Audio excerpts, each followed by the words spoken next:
Day. I'm a little behind on my Mind Shift Monday. So I wanted to jump in today to share this thought, this possibility. Oopsies.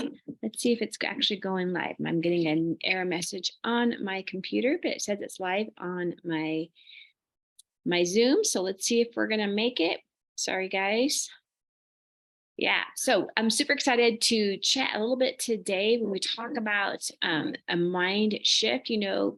There's a good reason why in the Bible the Lord says that He wants to renew our mind, right? What we think matters, what we think dictates our future and what the choices we make in life. And I'm going to talk a little bit today. I talk about catch your thoughts sooner. I didn't make this up. There's a mentor of mine, Ray Higdon. I heard him say that last week. And something that really stuck with me, that what would life look like if we were able to catch our thoughts sooner? And Second Corinthians 10:5 talks about gaining control over what we think about ourselves and life, right? So that verse, I'm going to read that verse to you for a second. That verse says, real quick, so sorry. We destroy every proud obstacle that keeps people from knowing God. We capture the rebellious thoughts and teach them to obey Christ. And it's talking about the way that we think. The way we think can dictate, again, our choices, the things we think about in life. What would life be like if we were to the Bible also says, guard every thought, right? Hold every thought captive. There's so many verses that talk about what we think, because if we're able to catch our thoughts sooner, we would start to recognize, ooh, wait, that wasn't a very loving thought. That we always know the true test of Jesus's voice is always love, right? So if we get this thought in our head that's like, wow, that didn't sound very loving, well, chances are it's not from the Lord.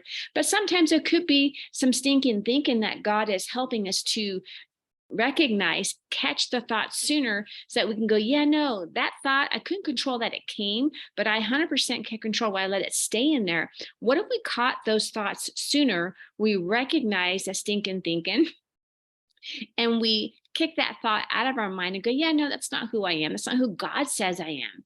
That thought isn't serving me. That thought is not going to empower me to love others well, to love myself well. What if we catch those thoughts sooner? How they won't have time to take root. It won't dictate our steps in a different direction. We're able to catch the thoughts sooner, where we're able to change the way we think. And that's part of what we're talking about. Mind Shift Monday is about changing the way we think. I don't know about you, but I know for myself that words were spoken over me, lies came to me from God's ancient enemy, and I took those as truth.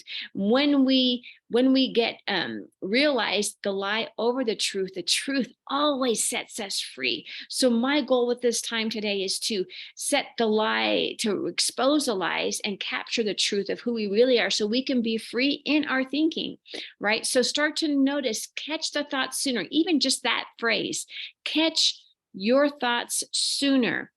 And as the negative thought comes in, catch it sooner. Wait, whoa, where did that come from? Whoa, that doesn't sound very loving. And sometimes, you guys, parts of our heart, we've spoken to ourselves. We bullied our heart, right? We've spoken to ourselves, spoken to our body. Man, look at you, right? The negative things we say about ourselves as we pass by the mirror, or our heart makes a choice to choose maybe the bag of chips over the bag of carrots, and now we're going to bully ourselves and beat ourselves up. All of these things, it begins with a thought. The thought of, oh man, look at you. We start to blame or shame our heart. There's good reasons why our heart has the head knowledge and not the heart knowledge. We don't bully it. We go, oh wow, okay, I see, I fell into an old subcortical pattern.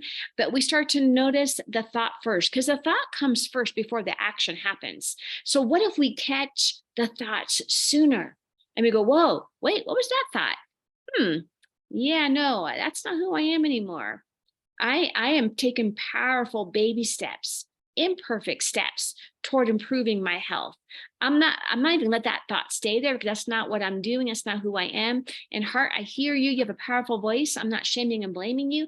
But what if we chose this instead of that? Let's give it a try, right? And that way we're giving our heart a powerful voice, yet we're not bullying it, yet we're still taking powerful, imperfect steps forward, not letting the thoughts that come to us rule our actions. I don't know if this resonates with you or not, but the key is going to be to catch your thoughts sooner, because we want to enable the Lord to renew our mind. And when we, if practice makes perfect. So the more that we catch the thoughts sooner, ooh, wait, I'm not going to let that thought say, that's not who I am anymore. That's not who I want to be. That's not where I want to go. We catch the thought sooner. We kick out the thought that doesn't get to stay, and we get to powerfully choose the thoughts that we want to stay. So maybe you have a verse. Lord, what's a verse you want to give me that's going to trump that lie that just got put in my head that I just kicked out? What's the truth, God? So when we start to realize what the lie versus the truth always sets us free. But the key is going to be the mind shift of catching our thoughts sooner, so we don't let those thoughts take root and then now dictate our actions, right? So if we don't catch the thoughts sooner, they begin to dictate our actions, which might not be in line with God's plan for us, or even our plans that we have for ourselves. So think about that thought today. Think about that phrase, catch your thoughts sooner. Ooh, start to recognize, what am I thinking? We can't just let our brain just go off and just accept every single thought that comes to us, you guys, because oftentimes the battle we face is going to be right here. It's going to be right here. It's going to be something that's coming to us. Now, just because a thought came to you doesn't mean it's coming from you. It could be from you, but it could also be something coming to you. Now, are you just going to let every thought stay there?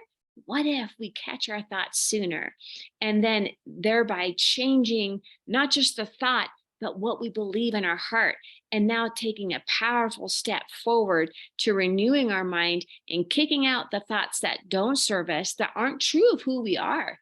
If we catch those thoughts sooner, it will start to change the steps, the choices we make, so we can step forward powerfully into our wholeness of spirit, soul, and body, just like Paul gives us in 1 Thessalonians 5:23, that you would come into wholeness of spirit, soul, and body. But you guys, I propose oftentimes that begins with the thoughts. Let's catch our thoughts sooner, so we kick out the ones that don't serve us, and we take in the truths of who God says we are, the truth of who we are, and the truth always sets us free. So I just bless you with that. Let me know how this lands for your heart, and think about that again. I don't take that phrase as my own. That came from Ray Higdon, but it really resonated in my heart and my spirit. Ooh, catch my thoughts sooner. Ooh, catch the thought sooner. The second I say that, I notice that thought and go, yep, I'm not going to keep that thought. That's not going to serve me. So bless you guys for that. Let me know how this lands. If this blessed you, would you share it with a friend? Share it with someone who needs to hear that word, catch our thoughts sooner, so that they can too step powerfully into the person that God created them to be, and be able to move forward in that wholeness of spirit, soul, body. So bless you guys. Have an amazing rest of your day, and we'll talk with you soon. Bye-bye.